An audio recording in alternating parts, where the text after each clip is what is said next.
السلام علیکم.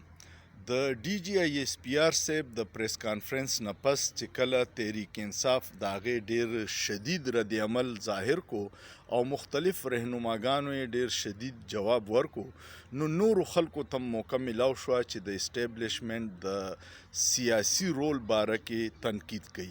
مولانا صاحب دوه ډېر اهم خبرې کړي. مولانا فضل الرحمن صاحب چې د جمعیت علماء اسلام سربراه دی او هغوی دا ووی چې په 71 کې 90,000 فوجیانو د یو هندو فوجي مخې ته سرنډر کړه او دا یې د قوم دپاره ډېر د ذلت کار کړی دی. دویم یې دا ووی چې څنګه قانون کې دا دي چې زه فوجي وردي نشم اچولی، نو دغسې قانون او آئین کې دام دي چې فوجي په سیاست کې حصه نشي اخیستی. دا خبرې ولې کیږي او دا د دې پس منظر څه دی؟ دا خبرې ډېرې په دې شوې چې ټولو ته پته ده چې په دې ملک کې 4 مارشل لاګانې ولګېدې او 40-45 سال حکومت فوجیانو کړی دی. نو په دې وجه باندې چې کله ته د خپل ډیوټۍ نه علاوه نورې سرګرمیانې کې او هغه سیاسي سرګرمیانې، نو بیا لکه څنګه چې په سیاستدانانو خلک تنقید کوي داسې به بیا په فوج باندې هم کیږي. بهتره زموږ د ټولو دپاره دا ده، د تحریک انصاف رهنماګانو هم دا وایي او وکیلان هم دا وایي چې هره اداره په خپل دایره اختیار کې کار کوي، نو دا به د ملک د ترقۍ دپاره هم ښیي او د ادارو کې به تعاون هم ډېري او عوامو کې به هم کم چې د فوج سره مینه ده ابه سیوا شي. دې وخت کې خلکو ګیلې معنی ډېرې دي او هغه ګیلې مانو اظهار په سوشل میډیا باندې بار بار کیږي.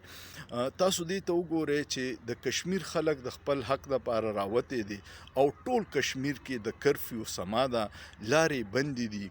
د کوټلی نه مظفر آباد ته یو ریلی را روانه ده او هغوی وایي چې کم مرات موږ ته سبسډیز راته و، زموږ ته په اوړو کې سبسډي کې، موږ ته د بجلی سبسډي راکې، نو هغې دپاره مطالبات کوي.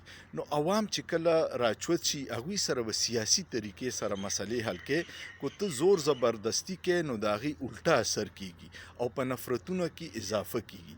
سیاست چې دی د دې مطلب دی چې په لارې کولاول، ناممکنات ممکن کولو نوم سیاست دی چې بندې لارې کولاویږي او د ټوپک یا د ګولۍ جبه چې ده هغې سره صرف یو لارې چې ډس پې کوه، نو د هغې بیا وروسته ډېر نقصانات ومي. دا پاکستان زموږ د ټولو دی، هر سړی محب وطن دی.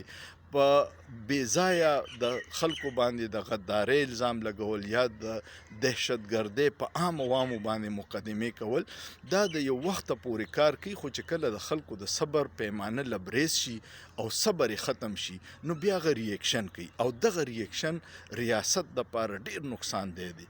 د خدای دپاره ټول یو فوټ د خپل اناګانو نه د خپل ضد نه شاته شي چې دا ملک روان شي، ټول د یو بل سره کینې مذاکراتو کې چې دا ملک څو پورې روان شوي نی او دا به هله روانیږي چې هر سړی په خپل دارای کار کې کار کوي، د هغې دایرې نه نه وځي. کو سیاست دی، کو بیوروکریسي ده، کو عدلیه ده، کو اسټیبلیشمنټ دی، د ټولو خپل یو رول په آئین کې متعین دی او د آئین باندې چې کله مونږ عمل کوو نو زموږ مسلې به حل کیږي. د آئین نه چې کم ځای کې مونږ انحراف کړی دی نو مونږ یو غټې کندې ته غورځېدلي یو.